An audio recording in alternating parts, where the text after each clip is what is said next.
Hello viewers, আজকে আরেকটি homeopathic ঔষধ অ্যাকালিফা ইন্ডিকা সম্পর্কে পড়ব।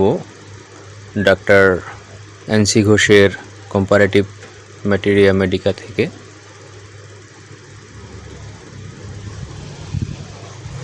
অ্যাকালিফা ইন্ডিকা এটি আমাদের দেশীয় মানে ভারতের মুক্তাবর্ষী বা মুক্তা ঝুরির পাতা হতে প্রস্তুত হয়। এটি ঘুষঘুষে জ্বর, দিন দিন শরীর শুকাইয়া যাওয়া, কাশি, রক্তোৎকাশ, যক্ষা ও ফুসফুস হতে রক্তস্রাবের জন্যই অধিক ব্যবহৃত হয়। মানে যক্ষা রোগের জন্য এটি অধিক ব্যবহৃত হয়। কাশতে কাশতে রক্ত উঠলে, বক্ষস্থলে বেদনা থাকলে ও যক্ষা রোগীদের কাশিতে রাত্রিতে অত্যন্ত কাশির বৃদ্ধি হলে এর দ্বারা বিশেষ উপকার পাওয়া যায়। অ্যাকালিফার রক্তের রং উজ্জ্বল লাল বা ঈষৎ কালো রঙের, অর্থাৎ অ্যাকালিফার রোগীর রক্তের রং হবে উজ্জ্বল লাল বা ঈষৎ কালো রঙের। তার সঙ্গে চাপ চাপ রক্ত উঠাও এর আরেকটি লক্ষণ। এখানে দেওয়া আছে জিরানিয়াম ম্যাকুলেটাম, রক্তোৎকাশ ও রক্ত বমন,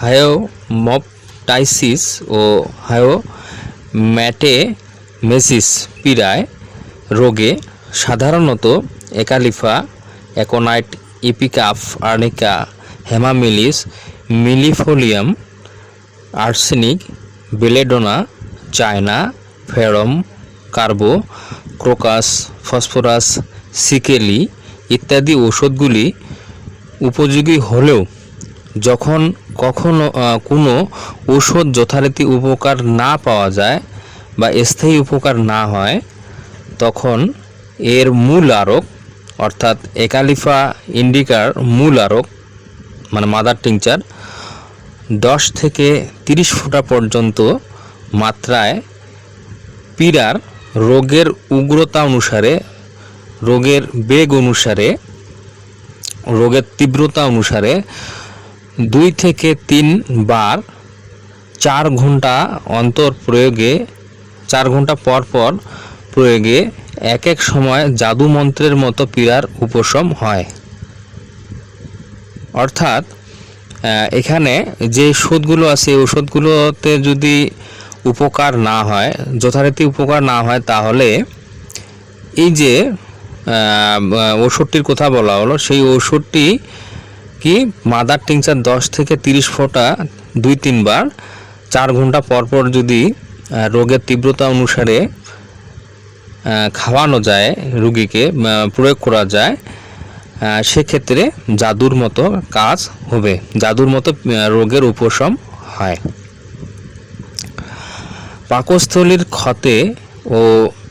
পাকস্থলীর ক্ষত মানে গ্যাস্ট্রিক আলসার ও শিশু উদরাময়ে এটি উপকারী।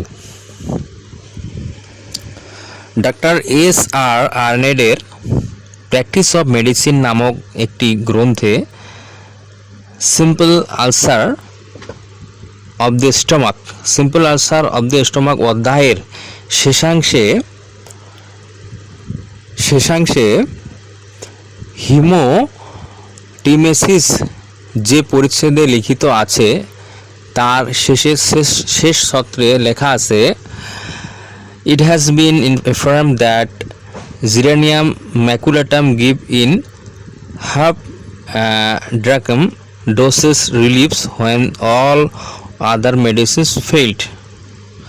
অর্থাৎ এই যে আমি কিছুক্ষণ আগে উপরে যে ওষুধগুলোর কথা বললাম, এই যে জিরানিয়াম ম্যাকুলেটাম এটি একটি ওষুধ, তো এই ঔষধটি কিছুক্ষণ আগে বললাম যে যতগুলো ওষুধ, যে একালিকা, এই যে acalypha, aconite, ipecac, arnica, hamamelis, millefolium, arsenic, belladonna, china, ferrum, carbo, crocus, এই সমস্ত ঔষধে যদি কি না হয়, কাজ না হয়, তাহলে সেক্ষেত্রে 10 হতে 30 ফোঁটা কি 10 হতে 30 ফোঁটা মাদার টিংচার রোগের তীব্রতা অনুসারে প্রয়োগ করলে 10 থেকে 30 ফোঁটা 2-3 বার 4 ঘন্টা পর পর রোগের তীব্রতা অনুসারে প্রয়োগ করলে জাদু মন্ত্রের মতো কাজ হয়, অর্থাৎ জাদু মন্ত্রের মতো রোগের উপশম হয়। কোন ঔষধে? সেটা হলো জিরোনিয়াম ম্যাকুলেটাম। এই ঔষধে যদি বর্ণিত ঔষধগুলোতে তেমন উপকার না হয়। তো এটি যে আপনার যে শেষ সূত্রে এই যে হেমাটেমেসিস যে পরিস্থিতি লিখিত আছে তার শেষ সূত্রে এখানে এই যে বলা হয়েছে এটা। ডক্টর উইলিয়াম বোরিক তার ম্যাটেরিয়া মেডিকায় জেরেনিয়াম ম্যাকুলেটাম অধ্যায়ের প্রথমাংশেই লিখেছেন, profuse haemorrhage from different organs, vomiting of blood. এটি লিখেছেন উইলিয়াম বোরিক তার ম্যাটেরিয়া মেডিকায়। পাকস্থলীর ক্ষত হতে হোক, পাকস্থলীর ক্ষত বা ঘা হতে হোক, পাকস্থলী হতেই হোক, ফুসফুস হতে হোক, তাহা অল্প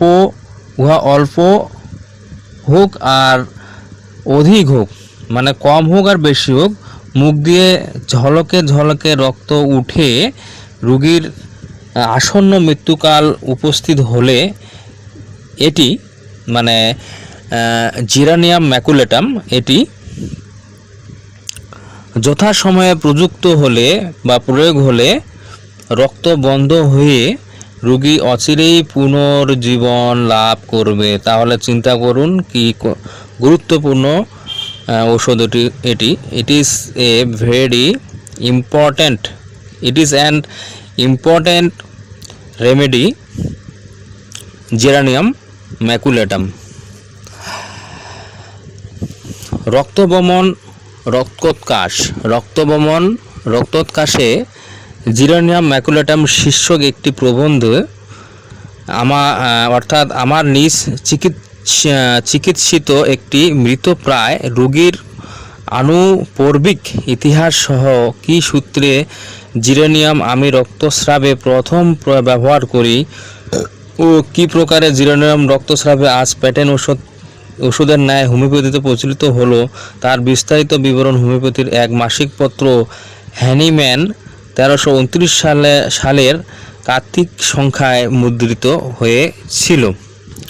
অর্থাৎ এখানে ডক্টর এনসি ঘোষ বলেছেন যে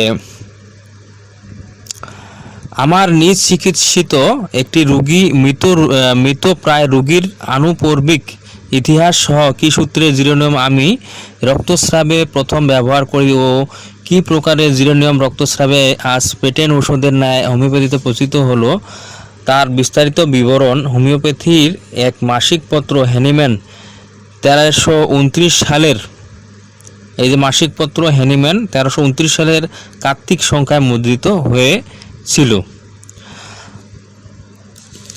একালিফায় প্রাতে তাঙ্গা রক্ত, এখানে তাঙ্গা বলতে তাজা সম্ভবত বুঝিয়েছেন, তাজা রক্ত ও সন্ধ্যায় কালো কালো চাপ রক্ত নির্গত হয়। মানে একালিফার রোগীর প্রাতে সকালে কি রক্ত? তাজা বা তাঙ্গা রক্ত ও সন্ধ্যায় কালো কালো চাপ রক্ত নির্গত হয়। এর কাশি শুষ্ক, একালিফার কাশি হলো শুষ্ক এবং কাশির পর যে গয়ার উঠে, যে গয়ার কি বলে স্লেমা, হ্যাঁ, যেগুলো উঠে আর কি, তার সঙ্গে কি থাকে? রক্ত থাকে। একালিফার রোগীর কাশি শুষ্ক হয় এবং কাশির সঙ্গে যে স্লেমা বা গয়ার উঠে সেটি কি হয়? তার সঙ্গে রক্ত থাকে। তারপরে দেখুন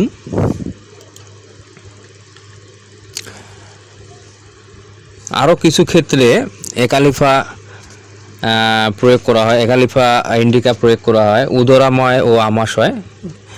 তো এলাচের মতো একালিফাতেও দুর্গন্ধ বায়ু নিঃসরণ সশব্দে তরল মল বেগে নির্গত হয়। এলাচের মতো অ্যালোজের মতো একালিফাতেও দুর্গন্ধ বায়ু, মানে অ্যালোজের যে রোগীর লক্ষণ যে দুর্গন্ধ বায়ু, একালিফাতেও একই দুর্গন্ধ বায়ু নিঃসরণ হয়। নিঃসরণ সহ সশব্দে তরল মল বেগে নির্গত হয়। তলপেট হতে নিচের দিকে নাড়িভুঁড়ি বের হয়ে আসবার মতো বেদনা হয়। মনে হচ্ছে যে নাড়িভুঁড়ি বের হয়ে যাবে, এরকম একটা বেদনা বা ব্যথা হয়। পেট গড়গড় করে, পেট ডাকে, পেট ফাঁপে ও পেটে কামড়ানি ব্যথা থাকে। মলদ্বার দিয়ে রক্তস্রাব হয়, রক্ত প্রাতেই অধিক নির্গত হয়। এগুলো আপনারা মনে রাখবেন। এই যে একালিফা ইন্ডিকা যে লক্ষণগুলো, পেটের ব্যথা, আমাশয়, উদরময় কী ধরনের হবে, একালিফার এই লক্ষণগুলো দেওয়া আছে। এই লক্ষণগুলো দেখলে বুঝলে আপনারা ওষুধটি প্রয়োগ করতে পারবেন সঠিকভাবে। তারপরে দেখেন আরও কিছু লক্ষণ। চর্মে পীড়া, চর্মে ক্ষুদ্র ক্ষুদ্র স্ফটকের মতো উদ্ভিদ বের হয়ে চাবড়ার মতো ফুলে উঠে অত্যন্ত চুলকায়। তো এক্ষেত্রেও একালিফা ইন্ডিকা ব্যবহৃত হয়। চর্মে ক্ষুদ্র ক্ষুদ্র স্ফটকের মতো উদ্ভিদ, চর্মে ক্ষুদ্র ক্ষুদ্র সূক্ষ্ম স্ফটকের মতো উদ্ভিদ বেরোবে এবং সেটা চাবড়ার মতো ফুলে ওঠে, অত্যন্ত চুলকায়, আবার সেখানে চুলকানি থাকবে। এখানে দ্রষ্টব্য দেওয়া আছে, এই যে দ্রষ্টব্য দেওয়া আছে, মুক্তা ঝুরির পাতা দুই হাতে পিষিয়া স্লেট বা পেন্সিলের মতো মোটা ও 1.5 ইঞ্চি পরিমাণে লম্বা করিয়া মলদ্বারের ভিতর টিপিয়া প্রবেশ করাইলে সঙ্গে সঙ্গে মলত্যাগ হয়। এটি একটি এর উপকারিতাটা হলো কি, এটা আপনারা দেখেন, এই যে মুক্তাঝুরির পাতা দুই হাতে পিষিয়া স্লেট পেন্সিলের মতো মোটা ও 1.5 ইঞ্চি পরিমাণে লম্বা করে স্লেট পেন্সিলের মতো মোটা ও 1.5 ইঞ্চি পরিমাণে লম্বা করে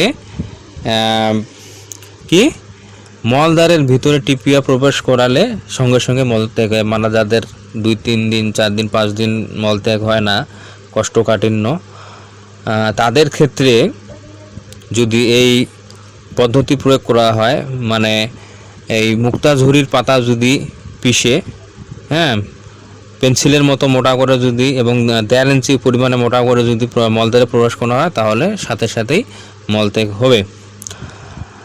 তারপরে এই ওষুধটির অ্যাগ্রাভেশন হলো রোগ লক্ষণ প্রাতকালে। রোগ লক্ষণ একালিফা ইন্ডিকার রোগীর অ্যাগ্রাভেশনটা হলো কখন? প্রাতকালে এর বৃদ্ধি হয়।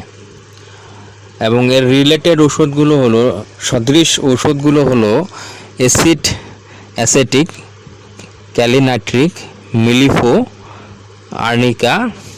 আর্নিকা মন্টেনা, ইপিকাপ, ফস, এবং এর পটেন্সি ব্যবহার হয় 1x থেকে 6x। তো ভিউয়ার্স, আশা করি আপনারা এই যে পড়া হলো, এখান থেকে আপনারা বুঝতে পেরেছেন এবং শিখতে পেরেছেন।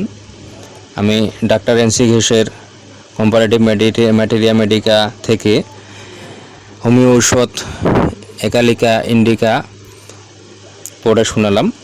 তো আপনারা যদি এই ভিডিওটি বারবার দেখেন, শুনেন, তাহলে আপনাদের এটা মুখস্থ হবে এবং আপনারা রোগীর উপরে নিখুঁতভাবে প্রয়োগ করতে পারবেন। এবং এই এনসি ঘোষের কম্পারেটিভ ম্যাটেরিয়া মেডিকার পাশাপাশি যে অন্যান্য বইগুলোতে এই ওষুধটি সম্পর্কে কিভাবে কি বলা হয়েছে, রেপার্টরি কি আছে, সেগুলো আপনারা দেখবেন, পড়বেন, তাহলে আরও ভালো হবে। তো আপনাদের সকলকে এই ভিডিওটি দেখার জন্য ধন্যবাদ।